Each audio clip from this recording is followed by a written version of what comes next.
The most important retirement paper you've never heard of. This one freaking is critical. And if you aren't subscribed to my channel by this time, you're wrong, because I bring you this stuff that no one else does. Yeah, I'm not polished. I don't edit my videos. I haven't shaved. I'm wearing my Jesus is Lord shirt, because today is Good Friday, by the way. Good Friday. And remember, 3 days from now, Jesus either rose from the dead or he didn't. One of those two things. And that's all that matters, to be perfectly honest with you. Did Jesus rise again from the dead in fulfillment of the scriptures and what he predicted he would do, or he did not? It's pretty much simple. It comes down to that. That's all that world revolves on. Did Jesus rise from the dead or not? Anyway, so I want to dive in. This is a paper from these, I guess the latest, Arne Olafsen from Denmark and Michaela Pagel from Columbia, both business, I guess business academics or business professors, I'm not sure. Columbia School of Business and Denmark School of Business. Dateline, March 2018. All right, and this right here is the new retirement consumption puzzle, new evidence from personal finances. Dude, this is so critical. And we went live on Locals to dive in depth on this on Wednesday. I'm not going to do that here. We'll dive a little bit, but not nearly as in depth as what we did on Locals, because we go live every Wednesday at 8 p.m. Eastern time on Locals. So join us over there. It's in a doobie-doo. We find that upon retirement, individuals reduce their spending both in work-related and leisure categories. Individuals reduce their spending. What does the 4% rule say? They increase their spending. Laid down the smackdown. A number of empirical studies find a sharp decline in consumption during the first years of retirement, a phenomenon referred to as a retirement consumption puzzle. But other studies argue that a drop in consumption at retirement is actually not puzzling. Again, are you hearing what they're saying? A drop in consumption at retirement. The mechanism for the drop in spending on retirement is still debated, but you see, like, this is now, like, everybody knows this, that when people hit retirement, they reduce their expenditures. Now, the question why that's happening is debatable, but this is no longer debatable about you're going to increase your spending with each and every year with retirement because of with inflation. To the best of our knowledge, this paper is the first to document changes in personal finances, that is, liquid savings and consumer debt around retirement. We find the evidence of reductions in both work-related and leisure spending categories. People are even spending less on leisure. And it gets even better. We look at personal finances and document that individuals delever, they get rid of debt, around retirement by reducing their consumer debt and increasing their savings. So you can't be reducing your debt and increasing your savings if you're going bankrupt. Our findings about personal finances are very interesting because they are difficult to rationalize. Any rational agent who expects a fall in income at retirement will save before retirement and spend their savings down after retirement rather than the other way around, which is what these people found. That people actually, what they do is that they pay down their debt at retirement once they retire, and they increase their spending, which would not make sense in a rational model. One can make an argument, yeah, Josh, they're increasing their spending because they're liquidating other accounts or maybe selling their house or taking a reverse mortgage or all that stuff. And they say, no, that's not true. Our findings could be explained by individuals liquidating retirement accounts or other illiquid assets, such as houses around retirement. But to address this concern, we make sure our findings are robust to control for all income from all sources. Here's where the rubber hits the road. We use a consumer expenditure survey. We find that retirement results in an increase in savings, checking account balances, and savings account balances. In the survey for consumer finances, we find retirement results in reductions in debt and increases in checking savings as well. And then we use these other data sets, 2 more U.S. surveys to the PSID and the HRS, and the panel SID income. I can't remember PSID. HRS, Health Retirement Study. I can't remember what PSID stands for. Hold on a second. Let me find it. The panel for the study of income dynamics, what the PSID is. So the HRS, the Health Retirement Survey from University of Michigan, and PSID, as well as another survey. Because these surveys poll households consecutively, we can also include individual fixed effects in our regressions. In all the data sets, we find that consumption and debt holdings decrease, but savings and checking account balances increase along with other measures of wealth. So they're not selling their retirement account, selling their house, and putting their savings account. That's not happening. Other measures of wealth are increasing. At the same time, consumer debt is decreasing. It's crazy. They're going to go even deeper. They're not just looking at those 5 data sets from the other side. They're looking at this another one. They're going to say, we explore the retirement consumption puzzle using a very accurate panel of individual spending and income. Transactional based. The data were captured in the course of business by Meninga, a provider of personal finance management software in Iceland. We are aware of only one other previous study to use transaction level data to investigate the consumption drop upon retirement. And that was one from Singapore, which this one, these guys say is better anyway. But either way, there's still a consumption drop in retirement. No one really doubts this anymore, except one paper, which I thought was interesting because I've been begging people. Right here, let's check it out. While there are additional studies that provide evidence supporting the hypothesis of retirement consumption declining in retirement, others argued against it. And that's the only one right there. Stevens Jr. in Toohey, 2017. That was it. And I said, what's the others? It's not plural, it's the singular. And I haven't read that paper yet, but I was like, if you actually look at it, they talk about the food. You're decreasing your food intake, essentially. I haven't read the paper yet. But I've been begging all these naysayers. I've been begging, show me evidence that retirement increases each and every year with the inflation. Just show me the evidence. And the evidence said, people, I'm trying to be nice because it is still March Gladness, not March Madness, March Gladness, will say, well, look at the price of gas. I'm like, that's not evidence of long-term consistent increasing and spending over inflation. That's just, I can't believe professionals and academics would ever use that. Look at the price of gas relative to 6 months ago. Oh my goodness. Look at the price of, have you been to the grocery store? That is not evidence that long-term spending increases with inflation. Because now if I can get freaking $3.99 for a carton of eggs, and before $7.99, two years ago, does that mean we're in deflation? It's so stupid. I cannot believe academics and professionals actually use this. Use this data from Iceland, because apparently everybody in Iceland, they don't do any cash. They do everything electronically. And this data set, Meninga, has access to transactional level details, which is pretty sweet, actually, when you think about it. Look, I don't want a CBDC. I try to pay cash as much as I possibly can, because I think that's the best way to stick it to the globalists. But in this case, Iceland has only got like 350,000 people, very, very tiny country. But it gives us a data set we can look to compare with all the other U.S. data sets.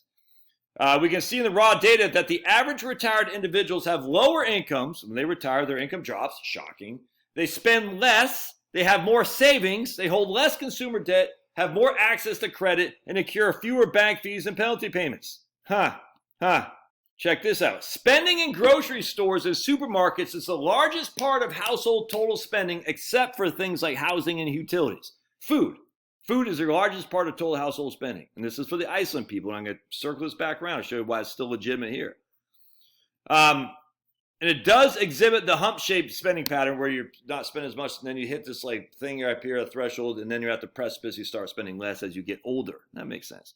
All right, that makes sense. But ready-made food expenditures rise in individuals' 20s and then stay more or less flat until they're declining in their 60s. Ready-made foods, i.e. going out to eat. So when you're time constrained, you're like, I'm going to go pick up something. I'm going to get, like last night, Liam and I had to go get him from tennis, went to the Hawks game. We got some, he got McDonald's, I got some French fries, not going to lie. But anyway, went to the Hawks game, you know what I'm saying? Because we had no time to make something at home. Charlotte was at, where was she? I forgot. But anyway, in Charlotte, she was doing something else, and so there was no time to make anything. Because you have kids, you got to bounce around. You see what I'm saying? So, but when you're retired, you have more eat-at-home expenditures, more preparation, less consumption going out to eat. And that is a cheaper way. It's healthier, it's cheaper too. Talk about expenditures on fine dining increase gradually as you hit retirement because you have more time on your hands to enjoy your fine dining, and then they stay fixed. These figures suggest that individuals shift towards more time-consuming food expenditures as they retire from the labor market, which is personally consistent with findings in the literature. They're going out to eat. They're not getting fast food. They're mostly working, preparing their own food at home, but then they'll go out and enjoy more fine dining with more leisure. They got more leisure time to have just to chill at the restaurant, as opposed to when you're working and you're like, I got to go everywhere. It's crazy. Our results show that spending drops significantly upon retirement. When we control for income, the drop is about 70% of the reduction without controlling for income, which suggests that individuals change their spending habits not only because income drops at retirement, but because they have other priorities. Isn't that crazy? They're not just because their income drops so much, they're saying, I'm not going to spend anything. They change their spending for other reasons as well. says leisure spending goes up. No, leisure-related spending, for instance, sports and activities, also decrease substantially. It's not, so people just have a different mindset when they retire. It's crazy. And there's a reason for this. This is why it's so important for you to hear. They find a 13.2% reduction in debt. People de-lever when they hit retirement. These individuals not only they reduce their spending, their consumption, but they also reduce their debt considerably as well. Deleveraging cannot be rationalized by reduction in work-related expenses. When rational agents expect a substantial reduction in income, they will optimally save before and then start spending down their savings later. And that's not what happened. It's the exact opposite. Their savings are going up once they retire, and their debt is going down. We find that households not only de-lever, but they also increase their liquid spending, or their liquid savings, between 5.5% and 12%, depending on whether income is controlled for. So they're increasing their liquid savings by a significant amount, and they're not doing it by taking money from their IRAs or spending down or home equity lines. It's crazy. How can this possibly happen? Most important thing, we show that we can replicate our results in commonly used survey data sets from the US and Germany in this case, from a transaction level data in Germany. It is reassuring we can document the same results using the surveys of consumer finances, the consumer expenditure survey, as well as the United States, which is the most commonly used in the literature. Germany, the Germany bank account data, we find that savings, measured as an income minus consumption, increases when individuals retire. We see increases in current account balances and portfolio values as well, to include decline in credit balances, paying off debt. We also use the PSID from 1968 to 2015. It's a nationally representative survey of households conducted by the University of Michigan. The results of the PSID are consistent with our other results, indicating that individuals consume less after retirement. Moreover, retired individuals increase their balances in their savings and checking accounts, which corroborates with our previous findings. They also hold less debt, and their overall wealth increases, with or without accounting for equity in their home. Then they use the HRS data. And they're consistent with our previous results. When they retire, individuals consume less but increase their savings, IRA assets, and overall wealth. Here's the final conclusion that is critically important, because they're like, we can't rationalize why people are doing this, why they're consuming less and increasing their IRA savings, their overall household assets, plus they're reducing their debt and increasing their savings and reducing their consumption. We can't rationalize that. We thus conclude that individuals do not immediately retire when they can. On average, individuals appear to retire voluntarily at least a couple months after the age thresholds, and sometimes years after. Given what they found, individuals could gain in lifetime resources by retiring early. Because retirement, as they say here, right here, retirement puts additional time at the individual's disposal that can be spent on leisure, used to find bargains, and otherwise shop less expensively or used for home production. I can't say it anymore right here. Individuals appear to retire later than they should. Individuals could gain lifetime resources by retiring early. Iterate. The fact that we do not find an effect on investment-related income and a negative effect on uncategorized income should relieve concerns about liquidation of assets or housing transactions, explaining why individuals increase their savings and de-lever upon retirement. Also paid off their mortgages, which would just go again to the silliness of the 80% rule or whatever the hell it is. 80% of pre-retirement income. We do not see a sharp decline in mortgage debt by individuals who have reached the official retirement age. A large fraction of mortgage debt is paid off before individuals even reach 60. And the remainder declines smoothly as individuals reach average retirement age. And we don't find any health shocks. We find that pharmacy spending falls upon retirement by about 7.3%. Which strongly suggests that health shocks are not the reason the average individual in our sample retires. You can argue all day long against these people, and I haven't read any. I haven't seen like, oh man, they're making this stuff up, or they're, partnering with Elon, not Elon Musk. What's the guy's name? Sniffy Joe Biden. I don't know. I don't know who these people are. Maybe they're full of crap. You know what I'm saying? Maybe my man Chris Brunette over at Carl Stack on Substack says no, these guys are wrong. I don't think so. I don't think so. They're using the PSID, the HRS, the Consumer Expenditure Survey. The what's the other one? The HRS. I'm drawing a blank. There's SCF. They're looking at German transaction data. They're looking at Iceland transaction data. There's one in Singapore transaction data, but it's not as wealthy, as good because they use a lot of cash in Singapore. It's all come of the same thing. People are spending less and their savings go up in retirement. And they're saying the reason for that is because people are not using their time wisely. And that's not what they say explicitly. I am. No, I'm saying you're so worried about running out of money, you're going to work longer than you need. It's a decreasing marginal utility here. So basically you're saying you're right here is when you should retire, but you keep working and it's a decreasing benefit to keep working because you should have retired at 60 and instead you're retiring at 62. And those extra 2 years, yeah, they give you a little bit more money, but it doesn't give you any more time. So the more money you get relative to the time you lost is a negative for you. Prove me otherwise, man. I'd love to hear any argument that says this isn't true.